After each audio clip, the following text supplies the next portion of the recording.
मानवाधिकारों की सार्वभौमिक घोषणा को यूएनओ द्वारा कब अपनाया गया है?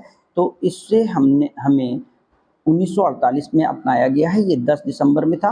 हेलांस्की घोषणा 1964 का संबंध है, तो ये मानव के प्रयोग से है। निम्नलिखित में कौन सी संयुक्त राष्ट्र की एजेंसी नहीं है? तो डब्ल्यूटीओ संयुक्त राष्ट्र की एजेंसी के तौर पर नहीं जानी जाती।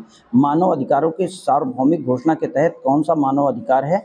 शिक्षा का अधिकार, भोजन का अधिकार, सार्वजनिक सेवा पहुंच का अधिकार। तीनों अधिकार हमारे इंपॉर्टेंट है, इसलिए ऑप्शन डी हमारा राइट आंसर हो जाएगा।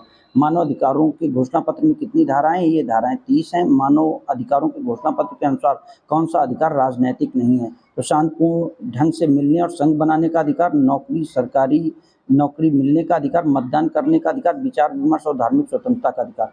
तो जो ऑप्शन डी हमारा यहाँ पे दिख रहा है, ये हमारा सांस्कृतिक और सामाजिक अधिकार है। इस कारण हम इसको टिक करेंगे और यही हमारा राइट आंसर हो जाएगा, क्योंकि वो पूछ रहा है कौन सा अधिकार नहीं है।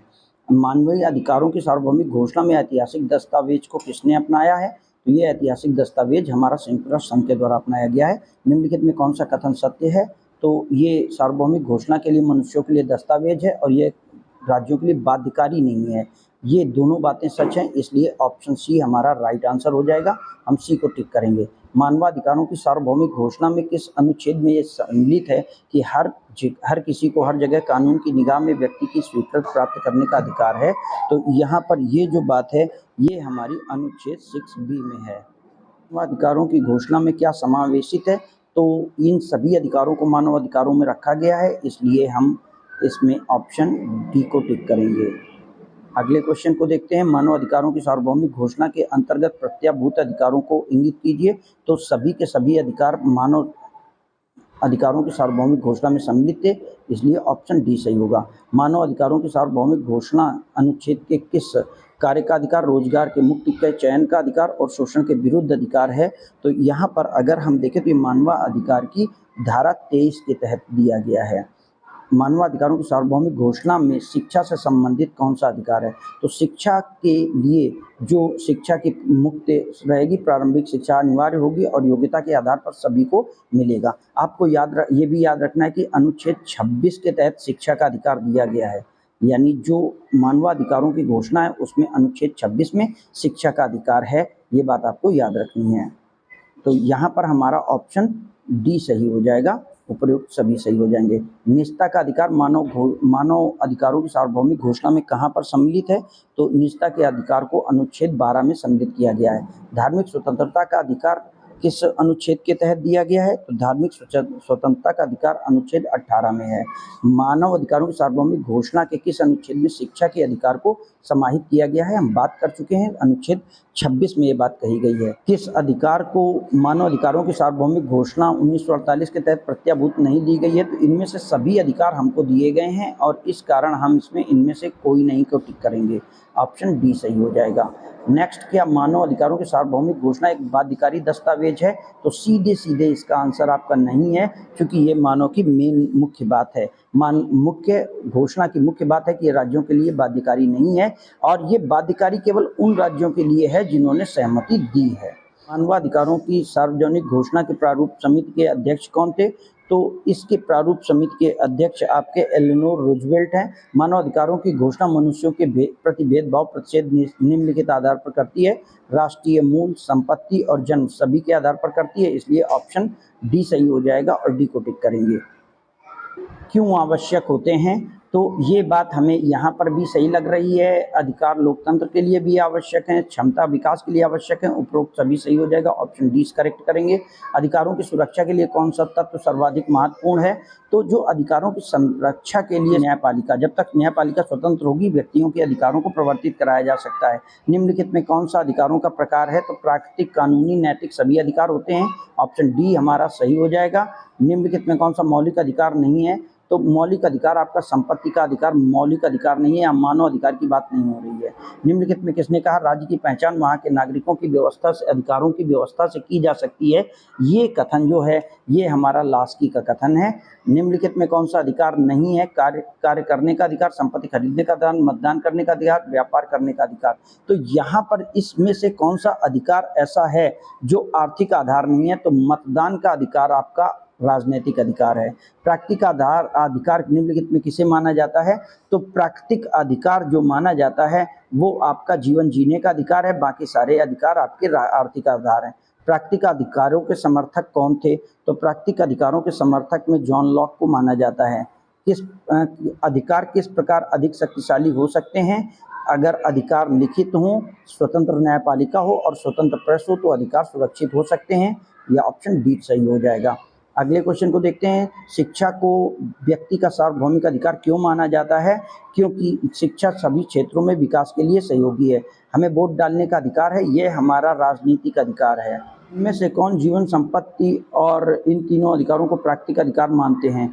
तो जो जीवन, संपत्ति और स्वतंत्रता को प्राकृतिक अधिकार मानते हैं उनमें जॉन लॉक में से आर्थिक अधिकार है। आर्थिक अधिकार आपका आजीविका कमाने का अधिकार आर्थिक अधिकार है। ऑप्शन सी सही हो जाएगा। किसका कथन है? संपत्ति का अधिकार प्राकृतिक अधिकार है। तो ये बात किसने कही है? तो ये बात थॉमस हॉब्स ने कही है। अपने से बड़े लोगों का सम्मान करना कौन सा अधिकार है? तो ये जो अधिकार है ये हमारा नैतिक अधिकार है। किसी व्यक्ति को हम सम्मान दें या न दें, ये हमारी नैतिकता है। निम्नलिखित में कौन सा अधिकार सांस्कृतिक अधिकार है? न्यूनतम भत्ता पाना अधिकार, ये आपका ये तीनों अधिकार जो हैं ये सांस्कृतिक अधिकार नहीं है। मातृभाषा में शिक्षा पाने का अधिकार आपका सांस्कृतिक अधिकार है। अधिकारहीन व्यक्ति की स्थिति क्या होती है? तो अधिकारहीन व्यक्ति हमेशा एक गुलाम की व्यक्ति में रहता है। अस्पृश्यता का अंत किस अनुच्छेद के तहत किया गया है? तो अस्पृश्यता का अंत यहाँ पे भारतीय संविधान की शायद बात की जा रही है, इसलिए हम अनुच्छेद 17 को लगाएंगे। भारतीय संविधान के अंतर्गत भारत के नागरिकों को कौन से अधिकार प्राप्त हैं जो गैर नागरिकों को प्राप्त नहीं है? तो 15, 16 और 19 के जो अधिकार हैं ये अधिकार भारतीय नागरिकों को प्राप्त हैं।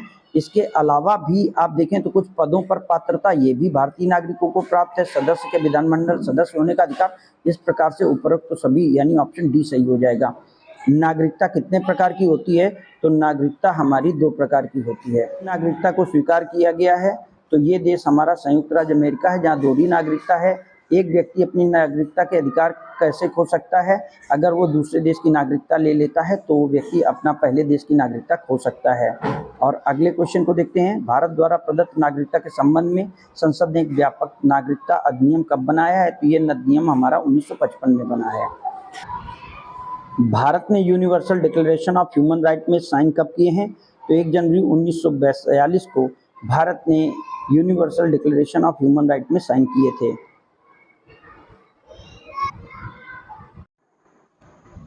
भारत ने universal declaration of human right पर हस्ताक्षर कब किए? तो भारत ने ये डिक्लेरेशन यूनिवर्सल ह्यूमन राइट के बिल पर 9 जनवरी 1948 को किए हैं। भारत में कौन सा निम्नलिखित में कौन सा अनुच्छेद पर्याप्त मजदूरी न दिए जाने से उल्लंघित होता है? तो अगर किसी व्यक्ति को उसकी पर्याप्त मजदूरी नहीं दी जाती तो अनुच्छेद 43 का उल्लंघन होता है और ये बेरोजगारी या बेगारी का काम होता है। यदि कोई बालक अपनी इच्छा से बिना किसी कारखाने में काम कर रहा है तो उससे किस अनुच्छेद के उल्लंघन के अंतर्गत पाया जाएगा? तो ये उल्लंघन आपका अनुच्छेद 23 और 24 के तहत आता है। मौलिक अधिकारों के भाग के रूप में भारत के संविधान में लिखित अधिकार का आश्वासन देता है। तो आखिर कौन सी बात का आश्वासन भारत का लिखित संविधान देता है? तो भारत का लिखित संविधान आपको समानता के अधिकार का आश्वासन देता है कि हर व्यक्ति समान है। निम्नलिखित में 21 में कौन सा अनुच्छेद में कौन सा अधिकार दिया गया है? तो जीवित रहने का अधिकार 21 में दिया गया है। भारतीय संविधान के अनुसार जीवन का अधिकार क्या है? तो जीवन का अधिकार भारतीय संविधान के अनुसार एक मौलिक अधिकार है और इसे कोई भी छीन नहीं सकता। भारतीय संविधान के अनुच्छेद में जीवन रक्षा और व्यक्तिगत स्वतंत्रता की गारंटी कौन सा अनुच्छेद देता है? तो ये अनुच्छेद हमारा अनुच्छेद 21 है। अनुच्छेद 21A में शिक्षा की बात कही गई है, ये बात याद रखिएगा। अगले क्वेश्चन को देखते हैं। भारतीय संविधान के किस अनुच्छेद में निर्वाचन के माध्यम से स्वच्छ पर्यावरण और उन्नयन मौलिक अधिकारों के स्तर को स्वीकार किया गया है? तो ये हमारा अनुच्छेद 21 ही है। निम्नलिखित में किस वाद में 21 में प्रयुक्त विधि द्वारा स्थापित व्याख्या ऋजु, न्याय संगत और उचित प्रक्रिया के रूप में की गई है? यानी विधि के द्वारा स्थापित व्याख्या को मेनका गांधी बनाम भारत संघ के राज्य में किया गया है। शिक्षा के अधिकार को जीवन के अधिकार के अंतर्गत भारतीय सर्वोच्च न्यायालय ने किस वाद में डिक्लेयर किया है? तो यहाँ पर जो वाद है वो मोहिनी जैन बनाम कर्नाटक राज्य 1992 का वाद है, जिसमें सुप्रीम कोर्ट ने कहा है कि 21 के तहत निःशुल्क और अनिवार्य शिक्षा भी आती है और इसी कारण 21A बनाया गया है। भारतीय संविधान के अनुच्छेद 21 का उल्लंघन होता है यदि कोई अभियुक्त पर मुकदमा चलाने में राज्य असाधारण विलंब करता है, किसी प्रमाणित पागल को कारावास दंड दिया जाता है, किसी नागरिक का पासपोर्ट अनिश्चित काल के लिए जब्त किया जाता है। तो ऐसे में सभी की सभी धाराएं लागू होती हैं, इसलिए ऑप्शन डी सही हो जाएगा। कथन ए है अनुच्छेद 21 विधि की सम्यक प्रक्रिया की अवधारणा को अभिव्यक्ति समाहित करता है। विधि की सम्यक प्रक्रिया स्वतंत्रता का एक लक्षण है। तो इन दोनों अगर कथनों को हम देखें तो दोनों कथनों के बारे में आप देखें तो जो विधि की सम्यक प्रक्रिया को अभिव्यक्ति समाहित करता है, तो सम्यक प्रक्रिया की अवधारणा को 21 नहीं वो करता है, 21 केवल सम्यक प्रक्रिया की बात बताता है और जो विधि की सम्यक प्रक्रिया स्वतंत्रता का एक लक्षण है। तो इस तरीके से पहला क्वेश्चन ऑप्शन गलत है और दूसरा हमारा सही हो जाएगा और इसके कारण हमारा ए गलत और आर सही हो जाएगा। ऑप्शन डी सही करेंगे। 6 से 14 वर्ष की आयु के बच्चों को निःशुल्क शिक्षा का अधिकार दिया जाना क्या है? तो राज्य के नीति निर्देशक तथ्यों में सम्मिलित है, मूल अधिकार है, संवैधानिक अधिकार है। तो ये तीनों की तीनों चीज़ें इस पे लागू नहीं होती हैं। 6 से 14 वर्ष को बच्चों को निःशुल्क मूल अधिकार दिया गया है, ये 21A के तहत है। भारत में कौन सा संवैधानिक संशोधन प्रारंभिक शिक्षा के मूल अधिकार से संबंधित होने के रूप में है? तो मूल अधिकारों से संबंधित संशोधन 86वां संविधान संशोधन है। निम्नलिखित में किस आयु तक के बच्चों को निःशुल्क और अनिवार्य शिक्षा दी जानी है? 6 से 14 वर्ष के बच्चों तक दी जानी है। अपर लिमिट पूछी गई है, इसलिए 14 वर्ष होगा। ऑप्शन बी सही होगा। संविधान संशोधन में 2002 में भारत के सभी बच्चों के लिए निःशुल्क और मुफ्त अनिवार्य शिक्षा की व्यवस्था की गई है। ये भी अनुच्छेद 86 संवैधानिक संशोधन है, क्योंकि इसे संविधान संशोधन पूछा गया है। बालकों के लिए निःशुल्क और अनिवार्य शिक्षा अधिकार अधिनियम 2009 को जिस संविधान संशोधन में प्रस्तुत किया गया वो कौन सा है? बार बार एक ही बात को दोहरा करके अलग अलग तरीके से पूछा जा रहा है। ऑप्शन डी सही हो जाएगा। शिक्षा अधिकार अधिनियम 2009 के शिक्षा लक्ष्य को मुफ्त और अनिवार्य बनाना है। जो बच्चों के अधिकार में निहित हैं, ये अधिकार किस तरीके के हैं? तो बच्चों के ये अधिकार प्राथमिक स्तर के अधिकार हैं। भारतीय संविधान में संशोधन करके शिक्षा का अधिकार कब जोड़ा गया? तो शिक्षा का अधिकार भारतीय संविधान में हमारा 1 अप्रैल 2010 में जोड़ा गया है। निम्नलिखित में किस प्रकरण में शिक्षा के अधिकार को संविधान के भाग 3 के अंतर्गत स्थापित मूल अधिकारों का सहगामी ठहराया गया, यानी इसके साथ ही मूल अधिकार चलते हैं? तो ये हमारा मोहिनी जैन बनाम कर्नाटक राज्य का वाद था। हमारे संविधान के निम्नलिखित में किस अनुच्छेद में एक अभियुक्त को दोषारोपण के कारण और प्रकृति के बारे में सूचना दिए जाने की गारंटी दी जाती है कि अभियुक्त को बताया जाएगा? तो 22(1) के तहत ये बात है। सर्वोच्च न्यायालय ने किस वाद में 22 को एक भद्दा दिखाई देने वाला उपबंध कहा है? तो ये बात A.K. गोपालन बनाम मद्रास राज्य के वाद में है। प्रिवेंटिव डिटेंशन के अंतर्गत किसी व्यक्ति को मुकदमा चलाए और बंदी बना करके रखा जा सकता है। तो ये बात हमारी 3 माह तक वैध है। 3 माह तक किसी व्यक्ति को आप प्रिवेंटिव डिटेंशन के तहत बंद रख सकते हैं। भारत में निवारक निरोधक कथनों पर विचार करके बताइए उनमें से कौन सा सही है और कौन सा कथन सही नहीं है। तो भारतीय संविधान व्यवस्था को बनाए रखने के निमित्त संसद को निवारक निरोधक अधिनियम बनाए जाने के अधिकृत करता है। ये बात सही है। निवारक निरोध के अंतर्गत व्यक्ति के ऊपर एक निश्चित अवधि के पश्चात मुकदमा चलाया जाना आवश्यक है। निवारक अधिनियम के अंतर्गत गिरफ्तार व्यक्ति को गिरफ्तारी के आदेश के विरुद्ध प्रतिनिधित्व का अवसर दिया जाना चाहिए।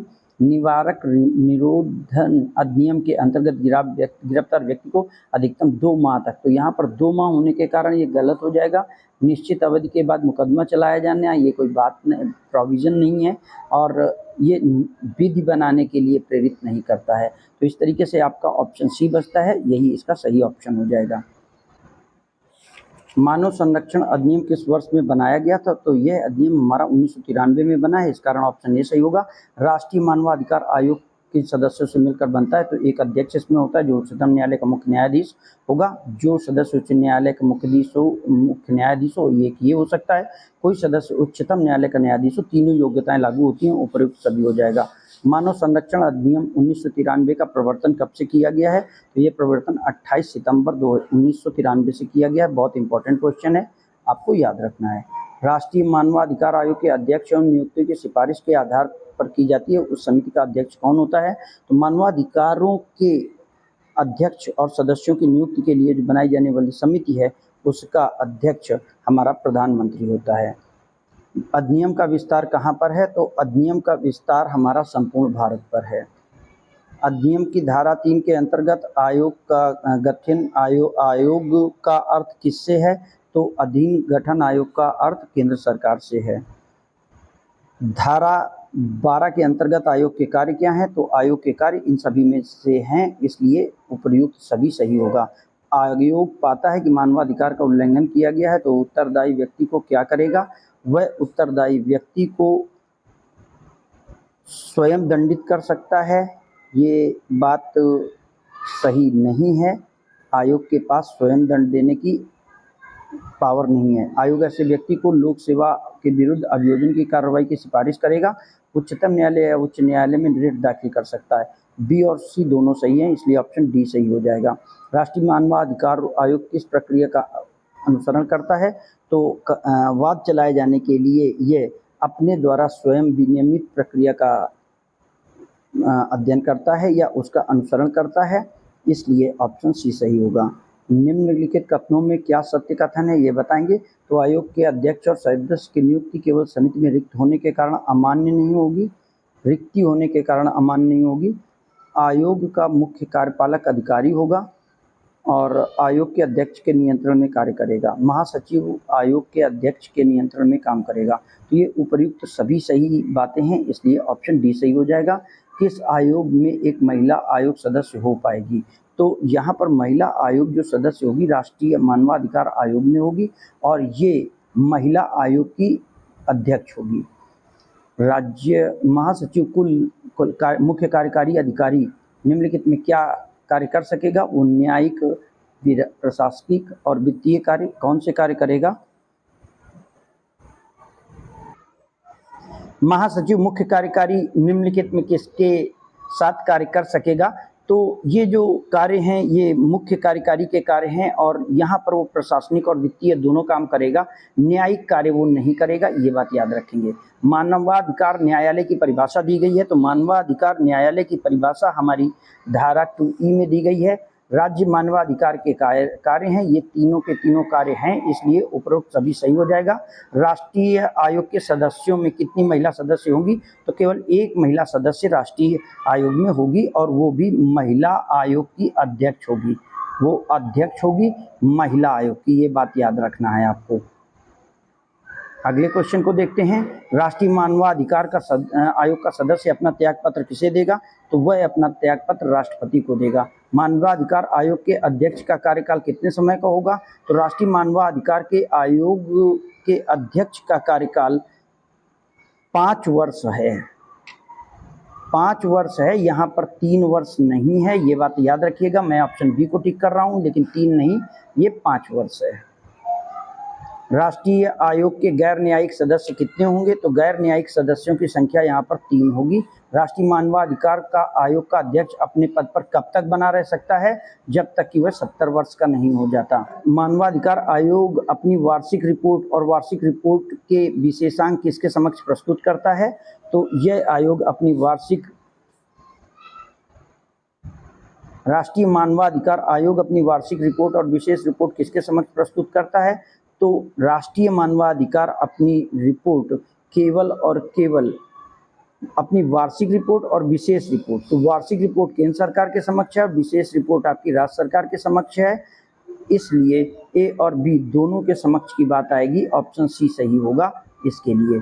मानवाधिकार आयोग 1993 की किस धारा में मानवाधिकार को परिभाषित किया गया है? तो मानवाधिकार की परिभाषा 2D में दी गई है। यहाँ पर हम अपने इस वीडियो को समाप्त करते हैं, मिलते हैं अगले वीडियो में।